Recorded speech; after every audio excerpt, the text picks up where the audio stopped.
Hi, I'm Kara, life coach, wife, and mom to 4 incredible and unique children. It wasn't all that long ago that my son received a diagnosis that had my world come crashing down. I lacked the ability to see past the circumstances, which felt impossible, and the dreams I once had for my life and family felt destroyed. Fast forward past many years of surviving and not at all thriving, and you'll see a mom who trusts that she can handle anything that comes her way and has access to the power and confidence that once felt so lacking. I created the Special Needs Mom podcast to create connection and community with moms who find themselves feeling trapped and with no one who really understands. My intention is to spark the flare of possibility in your own life and rekindle your ability to dream.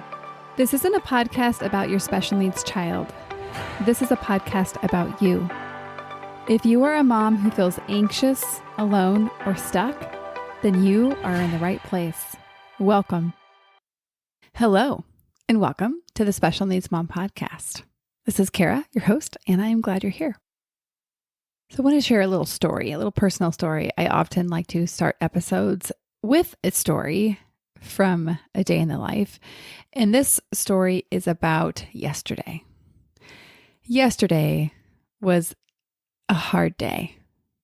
Something happened right in the morning when I was getting settled in for my day. My normal routine is kind of get the kids off to school and then just settle everything. And this day happened to be a day of podcasting, and I was like really excited to get settled in for it. And this thing totally caught me off guard. I don't like being surprised, for the record. So this behaviorally based incident, like I said, was one I didn't see coming. And due to the nature of it, it happened to be quite public. You'll notice I'm being very vague. I'm not saying what the thing is that happened. It's very intentional. I'm not just trying to be a very poor storyteller. But my goal is to protect the privacy of my own son, Levi, and to share my story, right? So I had this experience, which was very upsetting.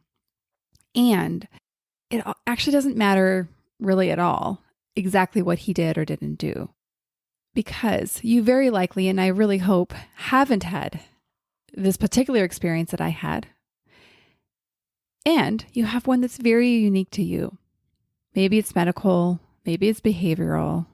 It doesn't really matter. The point is, we are all being asked to jump through immense emotional, mental, and physical hurdles. So back to my story. I was surprised, was embarrassed, and wow, I felt powerless. Like I said, I did not see this thing coming. Like it really, it still surprises me. So naturally, I didn't anticipate it, so I could not have defended it. And after the main event had passed, I was trying to resettle, and I was left with myself and the day that I had planned. It was very evident to me I was not going to go on with business as usual. I was going to need to walk this one off a little bit. Actually, a walk would have been great, but I didn't do that. It was like really hot.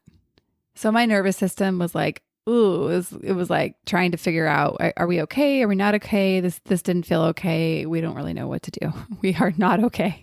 And so I tended to myself. And for me, in that particular moment, I needed to emotionally process the experience. And so I literally just wrote down everything that happened and allowing myself to kind of have the emotional release that I really couldn't have had in the moment because I was, just my instinct was to hold it all together, which I'm sure is a lot of the experience that y'all have is like when you're trying to do some of the things that your kids require you to do, it's just not a great time to break down crying. So I just wrote down all the things and allowed me to kind of express more of why this was upsetting and what was going on for me emotionally. And while I'd love to say, oh man, I did that and I was back to feeling amazing and I recorded this episode, it did not go that way. There was no poof, there was no magic. It was what I needed, and I was still left with the impact of what happened. I felt thin, not like skinny thin, but like thin, like I just didn't have a lot of depth, depleted, and I just had to go with it. So I went on and kind of just muttered through my day, Really didn't ask myself to do a lot of higher thinking things. I kind of did like boring paperwork stuff. We always have that, right? Always have that to go back to. And so here we are today. I've got a little more distance on it, a good night's sleep, and if I'm fully honest, a half a carton of Ben & Jerry's ice cream. So that's yesterday. Now, why am I telling you all this? Well, it's because sometimes, as y'all know, we have to pivot, and I plan ahead. About 3 months is where I like to have in terms of kind of having the show thought out. It always changes, but in this particular place, it just didn't feel quite right to record the episode I had planned. And it's an episode I'm really excited about. It's about our identities as a special needs mom, how we lose them. And the good news here is there's an and how we regain them, and how we find our way back to you. I mean, I know it sounds a little corny, but that's essentially, your identity, AKA you. So that one will be coming. So don't you worry. It's still on my post-it in my office and it's not going anywhere, but we have this one added in. So today, what I wanted to talk about is a very simple concept. It felt like a simple concept day. Pretty much all of the concepts I talk about on the show are actually very simple. But what I want to emphasize is that does not mean they're easy. So while this is a simple concept, I want to acknowledge that it's not always easy. And so that's why we're talking about it. We're talking about it because I think leaning into these things that, for many different reasons aren't easy, but have the potential of making a huge impact for us, I think it's worth conversation. So what is this concept? Well, self-care in advance. So the emphasis on this is the in advance part. Like I said, it's actually very straightforward. So self-care in advance. You're like, wow, that's not very mind-blowing, Kara. You're right. It's not. And it's not that easy to care for ourselves. We all know this. So self-care is a million things. We're not going to go into a deep dive into self-care as a conversation today. I'm going to simply define it by having self-care be something that we do or don't do to meet our mental, physical, or emotional needs. And then the emphasis is the in advance part. I'll explain more about what I mean by that in advance piece in a little bit as I keep going into this episode. As I mentioned, we're not going to do a deep dive into the concepts and aspects of self-care, but really the way that we approach planning and providing ourselves what we need.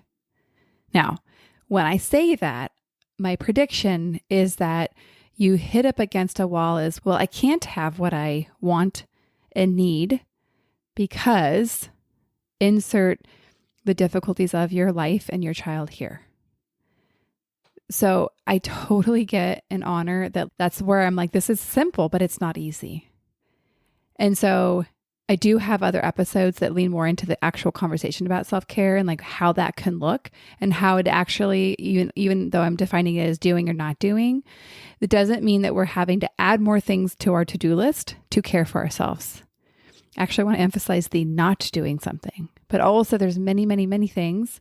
See, I couldn't stop talking about it. I couldn't stop myself. I couldn't stop talking about what it looks like to care for ourselves. There's many things that do not require extra time, money to care for ourselves. So if you feel stuck, go listen to those episodes and help yourself get unstuck. Okay, so why this advanced thing? What am I talking about? Why advance? Well, interestingly enough, we use different parts of our brain for different types of planning and decisions. Our prefrontal cortex, that's like the front forehead area of our brain, that helps with what we would call higher level thinking, decision making, executive function planning. I'm not going to go into the detail here of like the brain stuff because I actually totally geek out and all that stuff. But my guess is you probably don't. And so I will have that we do a little bit more extensive show notes on my website. And so you can go ahead and look at that. If you're like, I want all the science, Kara, I'll have a lot of paragraphs for you there.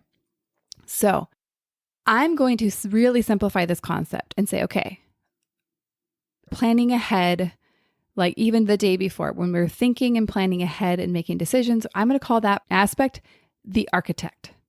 Okay, so the architect takes into account all the things. It looks at the lay of the land, the weather, the things that are coming its way, and it makes a good plan, a well thought out plan. Right. Versus what I'm going to call your now brain. Really simplifying it. Does it feel good now? Yes. Okay, I want it then.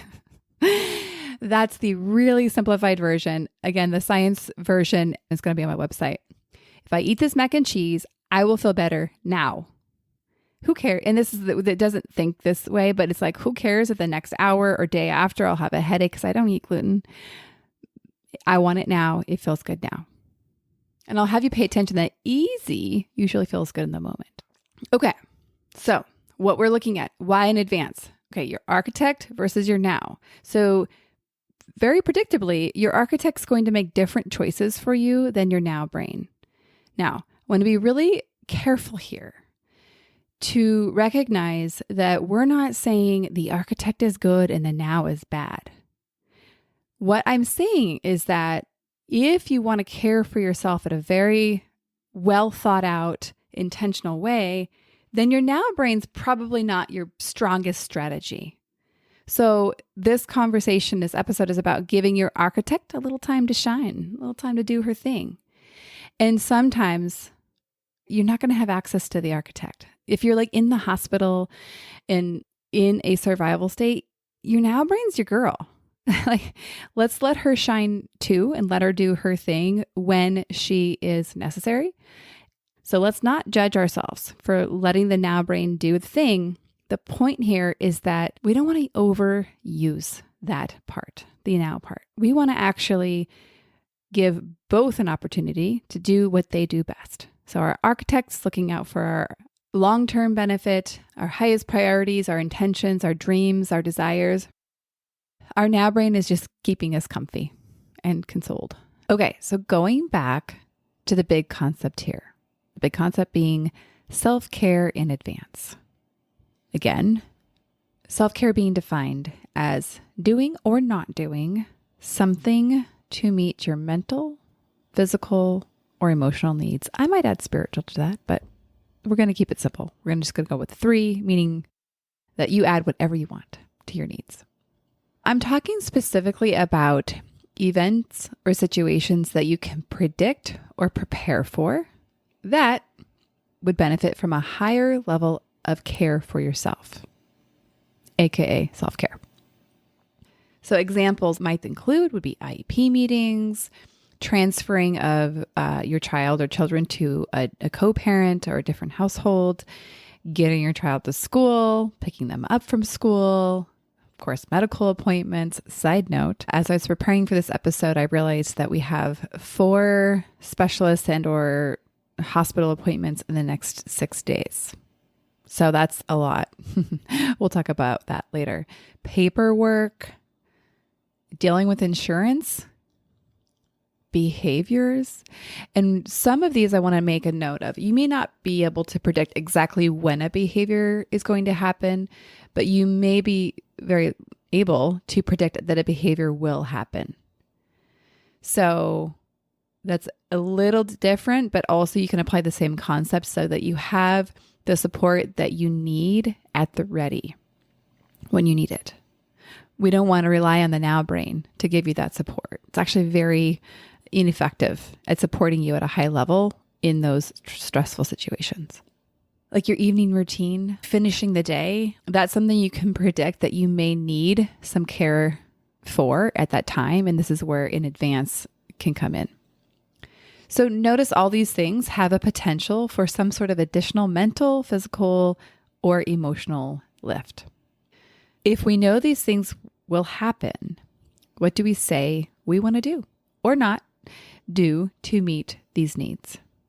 So let's look at this in the wild. I always think it's fun to actually look at specific examples to kind of help our brain start to visualize and see what this could look like for ourselves. Medical appointments. As I mentioned, we have a hot week coming in. And so these are likely actually pretty regular for a lot of you, like as in like, oh, like I got this, I'm good at this. Like, it's like maybe you don't recognize how actually mentally, physically, or emotionally taxing they are. But I want you to actually go back and realize, no, this is something that is very taxing for all the different reasons. Could be just driving in traffic. that has a load, that has an impact. Finding care for your other children, worrying about your other children while you're at appointments. Like there is so much involved here. So I want you just to consider that these are situations that are really, really great for needing extra care for yourself. So acknowledging the time investment and the potential overwhelm and all of the things I mentioned before, and acknowledging the toll, the load that they have you carry, will then help you address those needs specifically. So the self-care in advance that I would be looking at for myself will be an attempt to address all these things. So like for me, there's a huge time commitment in getting to these appointments because our hospital is like 45 minutes away. And one of them's on Friday. So it's going to take a long time to get home. Like it's 45 minutes there, but it's going to be like at least an hour to get home. It's a big time commitment away from my kids. So there's impacts in terms of who's going to make dinner, who's going to care for these kids. When I get home, they're going to all have needs, which means that there's not a lot of space for my needs at that time. And so my in advance is going to be really looking, okay, when and how can I meet my needs in terms of just having quiet, period. So me visualizing what that's going to look like and then creating it is the name of the game here. So some brainstorm things I listed out that could be part of the self-care in advance would be plan for a meal out versus a homemade meal. Arrange to have an easy meal at home, like that literally I just have to warm up. Maybe ask your husband or even a friend or family member to take care of dinner. Hey, can you have dinner ready when I get home? I expect to get home at 5:00. And it'd be really amazing if it's nutritious. Okay, so it's just making a request. Take items off your schedule for the next day or week. So recognizing this is a heavy lift, having that many appointments in a small amount of time. And maybe this is your regular, right? So you're like, Kara, I do that every week. Great. And what's the care that you need in advance to make that work for you long term? So for me, what I'm going to be looking at is, okay, what can we take off the schedule that it's going to help allow me to recover from the intensity of this next week? And the other thing that might help me is what I'm looking at. It's like, I might schedule some therapy for myself to process all the things that may or may not come up at these appointments. Okay, let's look at another thing. IEP meetings. These are juicy. There's so much involved in here in terms of the logistics, but also the emotional impact of IEP meetings. I don't know, this makes me kind of smile. Years ago, I had planned to go to the batting cages directly after the IEP meeting because our school happens to be right next to a batting cage. I had childcare set up and I said, hey, hubby, we're going to go hit some things after this appointment. I think clearly I was at a time where I anticipated having some, it sounds like anger ready to process. Was it effective in processing my anger? I'm not sure, but it was a little bit fun. So I'm glad I tried it. So what I'll add here is like, sometimes the things that we think are going to meet our needs and help, they don't always fully do it, right? This is like the game we play and we keep trying. We don't stop. Okay. Another example is getting our children to school. It's like a whole rodeo sometimes. As I was using this example, I was thinking of my friend Rachel, whose daughter loves the early morning. So she's getting up early. So like by the time she's getting her daughter to school, like she's left like almost a full day of like a work shift, if you will, if she was like, working outside the home. And so what would self-care in advance look like in this situation? Like the thing that I came up with is like, oh man, like it's almost like if you consider that this is a full shift that you just worked, like to go, finish the process and give yourself a break and to really kind of pause and actually tend to your need. But actually the self-care in advance would look like creating space and time for you to do that. And maybe you even come up with a ritual of like, okay, when I get the kids to school, kid to school, whatever it is for you, that I kind of go have a new start to my day where I make myself a cup of coffee or tea. I take a break, maybe even read something, maybe read from a devotional and kind of recenter yourself, maybe do a meditation, maybe scroll on social media. I have mixed feelings on how like fruitful that would be in terms of actually like tending to yourself. So this is just kind of creating this space in advance for what you need. Again, anticipating that like you're beat by the time that you get to this part of the day. Okay. There could be like a million other ideas for this particular one. And I'd love for you to like text the show. So actually there's this cool new function that my podcasting host has where you can text me. It is so fun to hear from you guys. So I want to hear your ideas and I can even go share them on the show. You have to tell me your name if you want credit for it because the text people give you privacy, which I think is cool too. Okay. Or here's the other thing is I think it'd be really great to hear where you get stuck. So I've given ideas and ideas are great, but we're human beings. And it's usually not for lack of ideas that we don't do something. So I want to review this real quick to kind of give a high-level summary of what your next action steps are here. And then we're going to talk a little bit about this getting stuck piece. So in review, look ahead at your life and or your schedule. You're going to anticipate the needs that you may have. And you're going to create something to address your needs. You're going to tend to your needs. The question would be, what decisions can you make now to plan for yourself in the future? Okay. And then once you see what's next, then you go get her done. Okay. Like I mentioned, we get stuck. And what I want to acknowledge, it is normal to get stuck. It is normal for this to sometimes feel really hard. I know for myself, when I look at the schedule, it's really hard to take certain things off, especially if I think that they are critical to my son's care. So for an example, fitting physical therapy in, which I know is necessary, but also when I recognize that physical therapy is an option to take off, like I don't have to do it to help him. It is beneficial and there's value to it, but recognizing there's also value to not blindly, or I should say automatically grabbing on and not letting go of something for fear that if I don't do it, then blank, he won't grow, he won't get better, etc.